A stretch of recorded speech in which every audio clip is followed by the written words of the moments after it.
Saya mencoba cari jawaban mana yang cocok. Akhirnya saya jawab, Bapak kepala suku, mama-mama dan masyarakat, kami di atas panggung ini agama kami Islam.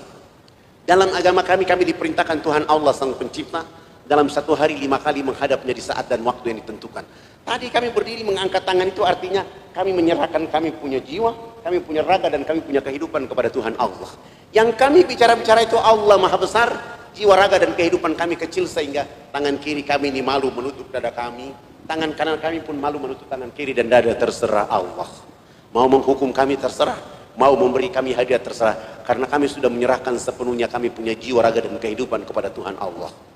Kepala suku mendengar penjelasan saya, langsung beliau mengatakan, wow, ini agama yang benar. Menurut Bapak kami sudah Islam. Beliau terus mengajukan pertanyaan, tapi kenapa sesudah itu anak dengan teman-teman bongko badan? Apa artinya bongko badan? Kenapa ruku? Saya jawab, kami bongkok badan itu supaya melihat seluruh fasilitas yang diberikan Allah kepada manusia berupa pasir, tanah, batu, air, hewan, tumbuhan. Silahkan dinikmati, dipelihara, dilindungi, karena masih ada manusia berikutnya. Kepala suku menjawab, ini agama yang benar. Menurut Bapak kami sudah Islam. Tapi kenapa sesudah itu anak dengan teman-teman tunduk mencium papan? Kenapa sujud? Dia bilang mencium papan. Saya jawab, kami tunduk mencium papan pertanda kami menangis atas dosa kejahatan yang kami lakukan. Dan kenapa kami lakukan itu? Sebentar kami mati nanti, kami punya kulit, daging, darah, tulang akan dilebur kembali menjadi tanah. Sebelum dilebur kembali menjadi tanah, kami menyatukan kepala, telapak tangan, lutut, dan kaki, menangis minta ampun kepada Dia Allah yang Maha Tinggi. Tapi kenapa sesudah itu anak dengan teman-teman lihat ke sebelah kanan mulutnya bicara-bicara, lihat ke sebelah kiri masih bicara-bicara? Apalagi artinya itu? Salam, dia bilang bicara-bicara. Saya jawab, kalau tadi kami mengangkat tangan adalah menyerahkan sepenuhnya jiwa, raga, dan kehidupan kami bongkok badan untuk melihat apa yang diberikan oleh Allah. Sesudah itu minta ampun. Selesai minta ampun, kami lihat ke sebelah kanan, kalau di tempat ini belum ada orang yang tahu mandi, tugas kami datang mengajarkan mereka bisa mandi. Ada yang belum tahu berpakaian, tugas kami mencari pakaian untuk menutup tubuh badannya. Ada yang lapar, tugas kami mencari makan. Ada yang sakit, tugas kami mencari obat. Sesudah itu melihat ke sebelah kiri, kalau di tempat ini belum ada orang yang mengenal Allah dan Rasulnya, kami datang ke sini mengajarkan mereka nama Allah dan Rasulnya. Begitu mendengar penjelasan saya, langsung kepala suku mengatakan, kalau begitu jangan dulu di atas panggung. Kami semua disuruh turun duduk bergabung dengan masyarakat di bawah. Mereka tua-tua adat dan kepala-kepala suku naik di atas panggung menggantikan kami. Bukan sholat, tapi mereka duduk rapat membahas kehadiran kami di sana. Setelah rapat selesai, kepala suku besarnya berdiri dan menyampaikan pengumuman. Hari ini kita senang karena anak-anak sudah datang mengajarkan kita agama yang benar. Maka dalam rapat adat kami sepakat kita semua yang ada di lapangan masuk ke dalam agama anak-anak ini. Begitu mendengar kalimat ini, kami para dai semua sujud menangis minta ampun karena malu, tidak bawa apa-apa kecuali nama Allah dan Rasul serta sabun, sampo, odol, sikat gigi. Di saat itu pun mulai masyarakat yang tadi yang sudah mandi maupun yang belum mandi berkumpul, dan saya bilang, ikuti kata-kata saya. Subhanallah, tidak ada satu di antara kami yang tidak menangis karena kebahagiaan hidayah datang kepada saudara-saudara kita. Setelah mereka syahadat selesai, program berikut untuk mereka adalah kami ganti nama-nama mereka. Yang nama Markus kami ganti dengan nama Zainal Abidin.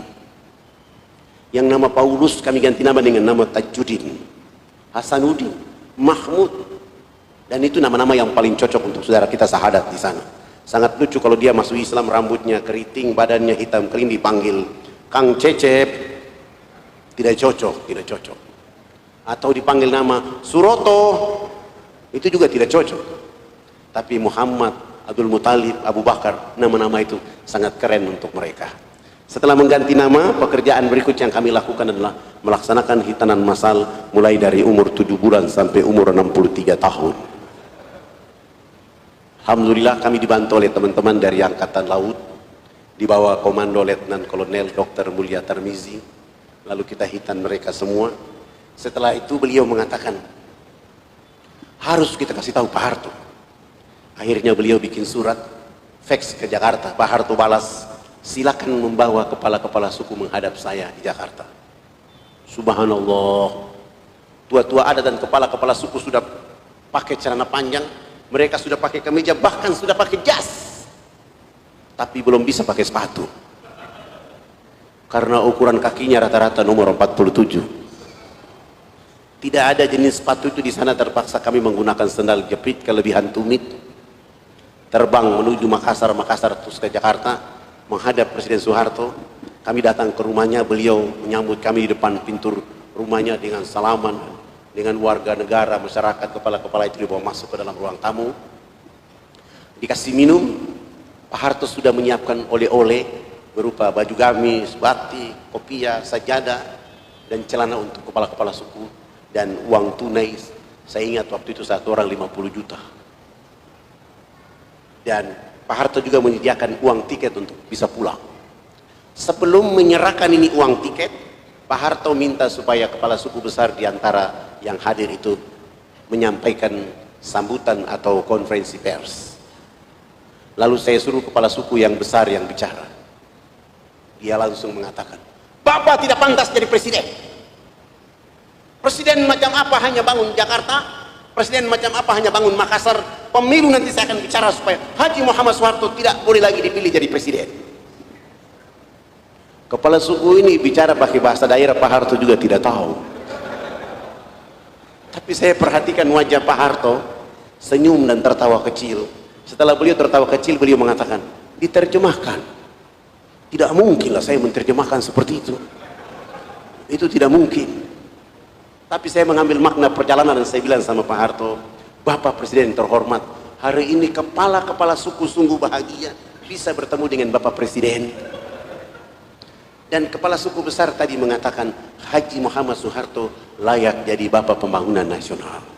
Antara tafsir dan terjemahan memang berbeda. Tapi lah ini bahasa dakwah lah. Begitu beliau mendengar tafsir bahasa itu, langsung menelpon Menteri Agama. Kepala-kepala suku dan tua-tua adat itu ditetapkan naik haji pada tahun itu juga. Pak Harto pun menelpon Menteri Agama menetapkan agar tiap tahun 75 orang pergi haji melalui jalur dakwah yang dilakukan oleh Ustadz Fadlan. Pak Harto menyumbang 1000 karung pakaian, 600 karton sampo, 600 karton sabun, 600 karton odol sikat gigi. Pak Harto pun menyumbang 28 masjid. Dan program nasional Pak Harto adalah pembangunan 917 unit rumah layak huni dengan program ABRI Masuk Desa. Tidak saja sampai di situ, Pak Harto mengatakan dakwah dari Jakarta ke kampung tidak boleh pakai kapal laut, tapi menggunakan pesawat Hercules dari Halim Perdana Kusuma. Subhanallah, Pak Harto sudah tidak ada, tapi jejak kebangsaan Indonesia dan dakwanya tersimpan rapi sampai hari ini. Anak-anak yang sahadat dibawa keluar sekolah di Muhammadiyah, Jakarta, Jogja, Semarang, Solo. Bahkan hari ini mereka ada yang sudah jadi camat, ada yang sekwilda, ada yang sudah jadi bupati, ada juga yang sudah jadi tentara polisi. Mereka menikmati apa yang ditetapkan oleh Pak Harto pada pembangunan masa lalu.